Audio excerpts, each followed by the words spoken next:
Karine, je suis ravi que tu nous accueilles ce matin à Métavéor. Un grand projet qui s'établit avec Olivier et Bruno. Vous étiez 3. C'est ça, 3. Ouais. Important finalement. Qu'apportait Bruno? C'était là aussi un partenaire agricole? Oui, tout à fait. On est tous les 3 agriculteurs. Très bien. Alors cette genèse, on va le comprendre au travers de la visite. 5 années de réflexion, de travail auprès des élus, de GRDF également, pour mettre en place ce projet. Et de l'administration. Et de l'administration, ouais. Oui. Quel était le point le plus important, convaincre finalement les habitants ici dans la zone géographique, ou finalement l'acceptation administrative? Je dirais les deux. Les deux. Les deux. L'un va pas sans l'autre. Alors justement, pour qu'on comprenne un peu mieux finalement cette visite, un principe de méthanisation, ça démarre d'abord par une collecte. On va collecter quoi? On va collecter des matières. Des matières qui vont nous permettre d'alimenter nos digesteurs. Ces matières-là vont être dégradées par un système biologique. Mais ce sont des matières végétales, qu'on comprenne. Ouais. Ce sont des matières végétales. Bien. Typiquement, exemple, sorgho fourragé, de l'ensilage. Et nous avons une vie bactérienne dans nos digesteurs qui vont dégrader ces matières végétales pour produire le gaz. Ça, c'est la méthanisation. C'est la deuxième étape, c'est-à-dire que là, et ça dure quoi? C'est quelques semaines? Ah non. Non. C'est sur quelques mois. On va dire 160 jours. D'accord, voilà. 160 jours pour arriver à un process... À dégrader complètement la matière et tirer tout le CH4 de cette matière. Du coup, on voit tout de suite une notion vertueuse finalement, parce que cette collecte permet là aussi de gérer tout un ensemble de biodéchets qui auraient fini autre part que dans la production de gaz finalement. Tout à fait. C'est ça. Les écarts de tri, par exemple, d'un maraîcher, un produit qui est impropre au consommateur, typiquement les feuilles vertes des oignons frais. Personne ne le consomme. Non. Voilà.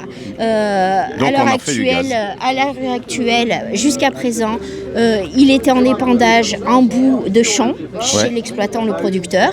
Nous, on peut l'accueillir, on le dégrade. Il n'y a plus de nuisance olfactive. Alors, plus de nuisance olfactive, il faut le dire, parce que c'est ce qu'on appelle le digesta. Oui. C'est ça, mais ça ne sent pas. C'est pas du lisier. Non. Parce que le lisier, c'est du... Parce que le digesta a été épuré de tout son CH4. Voilà. Et ce qui est important, c'est que non seulement, finalement, pour partie, ça peut également être un entrant. Tout à fait. De nouveau pour nourrir nos sols. Tout à fait. Toute matière qui rentre est une matière qui ressort, qu'on appelle digesta, solide ou liquide. Et ces matières-là retournent à la terre et qui nous apportent un apport d'azote, d'ammoniac, etc., comme un amendement. Alors on le voit sur ton site, finalement on a 3 dômes, 2 dômes qui fonctionnent et puis un dôme qui finalement est un dôme, j'allais dire sécurité, qui est un dôme de relais, comment on le nomme? Stockage, très bien. Nous avons un dige, un premier poste dige où 70% du gaz est fabriqué.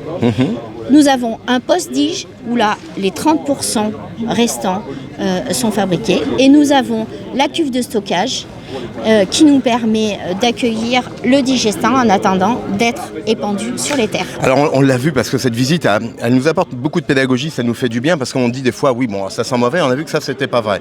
Après, on a vu que ça peut exploser, mais il y a tout plein de sécurité. Et puis, on le voit, il y a une cheminée, il y a une brûlerie, si jamais...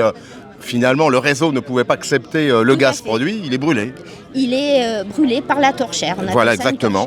On en connaît dans toutes nos raffineries, il y a des torchères. C'est un processus bien connu de tous ceux qui produisent de l'énergie, en tout cas.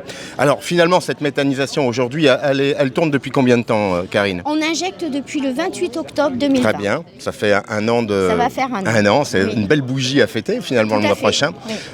On peut se ravir parce que je voulais qu'on termine, finalement, ce regard au niveau de cette visite, parce qu'on parlait, et tu l'échangeais, de démarche vertueuse. Oui, ça l'est vertueux parce que ces collègues, on l'a vu, ce sont des déchets qui ne viennent pas encombrer d'autres réseaux. Et puis, ça fait vivre l'économie. Tout à fait. Il y a une économie circulaire qui s'est créée autour de la méta. Pour vous donner un exemple, l'ensilage, notre matière première pour la méthanisation. Nous n'avions pas d'outils, puisqu'on ne sommes pas des éleveurs. Donc on a fait appel à une ETA qui vient ensiler pour nous. L'épandage du digestat liquide et solide, nous ne sommes pas équipés non plus. Sûr. Donc automatiquement, on fait travailler aussi notre ETA locale. On l'aime bien, notre agriculture, quand elle se met en marche de cette façon-là, parce qu'on l'évoquait aussi, et ça sera le dernier clin d'œil de cette visite, il faut assurer une économie, il faut assurer aussi une pérennité, en tout cas des métiers, et c'est fondamental aujourd'hui qu'un agriculteur s'investisse dans des technologies, et quand celles-ci en plus produisent de l'énergie verte, on peut que se régaler. Tout à fait. Régalons-nous du coup, Karine. Tout à fait. Merci de cette belle visite. Merci à vous.